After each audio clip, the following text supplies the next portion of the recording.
Oilers, you got a great offense with Connor McDavid. So I have them sweeping them. Yeah, well, I don't think you heard my point. The San Francisco Giants have 3 more in the 2010s than the Rangers have in their entire history. So, yeah. It's hard to get back and to get back-to-back wins. And I don't see the Lightning doing it here, so I have them losing to the Hurricanes in 6. We don't talk about the 2010s because the 2010s had the Astros. And if the Astros didn't happen, the Yankees would have won in 2017. He was close to Frank Reich, and they want Frank Reich back, so that's what they got. It's their discount Frank Reich. Kaprizov and the rest of his crew. Jordan Greenway, who doesn't get enough props. He definitely is somebody who needs to be mentioned more. Hi, this is Julie Dobbs. You're listening to Outsiders Opinions with Kevin and Austin. What's up, y'all? Welcome to our NFL Opinions of the Week. It is bittersweet, Austin. The Super Bowl is here. Should be the best game, but it is the final game of this season. Yeah, it's with two teams that I don't think either of us anticipated being in this game before the season started. I don't actually remember who I had in this game before the season started. I'll have to figure that out. But I think I had the Bills winning. But I don't remember who I had them playing. Probably Eagles. I think I had Eagles. I don't know if I had Eagles. Maybe I did. I know I had the Bills winning, though. And that obviously didn't come to fruition. It's a different AFC East team led by a second-year QB. This is the second time in Pat's history that a second-year QB has led them to a Super Bowl appearance. Last time it was Tom Brady, obviously. But now it's going to be under kind of the same situation where a lot of people predict that the Patriots are going to lose this game. But both these teams have their strengths and their weaknesses. The Patriots, I don't know if you knew this, have faced the hardest defenses in NFL history to this point. If you look at like playoffs by the teams they played the number 1 defense, number 2 defense, then the number 5 defense, and then the number 6 defense for their 4 games in the playoffs, 1, 2, 5, and 6, which is extremely impressive. But that's also why I think their offenses look a little bit lackluster in some of these games, and also the weather is definitely affected, whether it was the rain game against the Texans or the blizzard that was in the last quarter and a half of that game against the Broncos. But the Seahawks defense has been amazing this year. They've won a couple games basically by their own, especially that Colts game. I do wonder, though, how these teams match up in a situation where the weather is not going to be a factor. So the Patriots will get to air it out a little bit more like they did during some games of the regular season. And it's going to be hard to guard some of the playmakers for the Seahawks, whether that's Rashid Shaheed, Cooper Kupp, Kenneth Walker, or everybody knows JSN. So will Jackson Smith-Njigba take over, or will Christian Gonzalez win that battle? It's going to be extremely interesting. I think these teams match up very closely. I think a lot of people think of this as a blowout one way or the other, but I don't see it that way. I think they're extremely fairly matched. Yeah, I think this is a intriguing matchup. And if you just take away, I feel like people are getting upset over Seahawks and Patriots. It's entirely new group, basically, in my opinion, coaches, for both sides. New coaches, new quarterbacks. Players. Is any player the same? I don't think a single player, even on the Patriots, was on the 2014 team. So yeah, it's just not the same.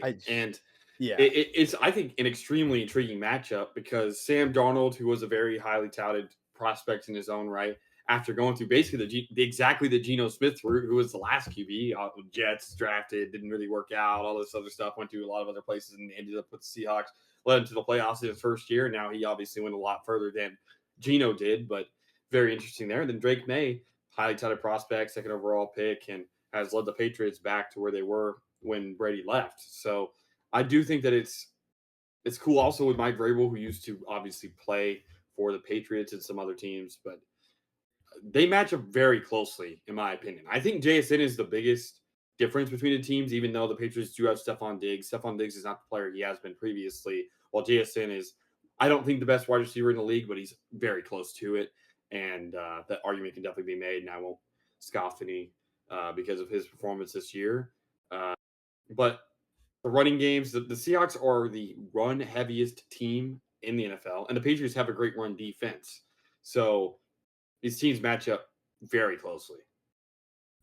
Yeah, and I think when you just think of these two teams and why it's so unique, you mentioned the quarterbacks, but these quarterbacks really have their own story to tell. And I think in the biggest moments, that's where the quarterback gets a lot of the limelight from what they do. But a lot of it, I do think, is because of these coordinators and thinking about how they both put them in great situations. You talk about Sam Darnold, Clinton Kubiak, who's most likely going to become a head coach. Then you have a guy, the former head coach of the Raiders, Josh McDaniels. And Broncos. Yep, Broncos as well. Terrible at both. Pretty bad. But he's come back to New England for the third time. And that's where Drake Mays really had that incredible season where he's an MVP candidate and I think has helped him do a lot of small things. He's not getting the best stats, but to me, that's not what the Patriots are built for. They're built to win right now, which is not pushing too much on their quarterback. He makes just enough. He throws to Stephon Diggs. They don't have the type of offensive potential that the Seahawks have. You mentioned their run game, but if you look at that wide receiving core, especially JSN, they can blow off the top, especially with Rashid Shaheed.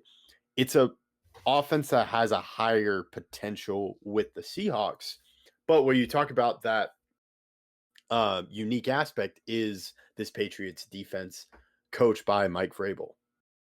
Yeah, so the Patriots defense, I do think is slightly better than the Seahawks, even though the Seahawks are ranked below the Patriots according to DVOA, which is a metric used to determine how good a defense is. But the Patriots do have the advantage of, again, Christian Gonzalez and some of these other guys that have played very, very well this year. But also, they seem a little bit more. They played a lot better these playoffs. So a lot of people complain or talk about how the Patriots' offense has been very poor this postseason. Okay, well then the defense has been insane. People, I don't think, give enough credit to when defenses are good. One of my biggest qualms are where a QB will play bad and they'll blame the quarterback and not blame the defense. Well, okay, who forced him to play bad? The defense did, right? Like those things aren't mutually exclusive. So I think that not enough people are giving the defense for the Patriots enough credit. They've been extremely good throughout the regular season and even better in the postseason, facing some good opponents. So I do think that even though they played CJ Stroud and Justin Herbert with no O-line and Jarrett Stidham, the defense has to play well for you to win those games. And I think that they will be the backbone of this Patriots team in the Super Bowl. Yes, absolutely. To me, it is that defense. And it's hard to argue which defense is better because I don't think there's a standout superstar player. They have great players on those defenses. Both, you want to go to the secondary, you have Witherspoon on the Seahawks, who's the top pick. Then you also have Christian Gonzalez for the Patriots. But these are guys still making their names, and that's what makes it so exciting for me because the biggest names are these coordinators and what they do. And that's where I give the edge to the Patriots on this defense because of Vrabel. You have talked about Harold Landry and what his experience with Tennessee. Vrabel has been in these playoff moments before. Yes, the Super Bowl is different, but Vrabel was there as a player. McDonald, still a great defensive mind, but I do believe Vrabel has that edge and kind of has that mentality of just being prepared and being risky, even in the biggest moments. Yeah, experience wise, it's kind of weird because you have a guy like Stephon Diggs that's been in the league forever, but he hasn't had this moment, and neither has JSN.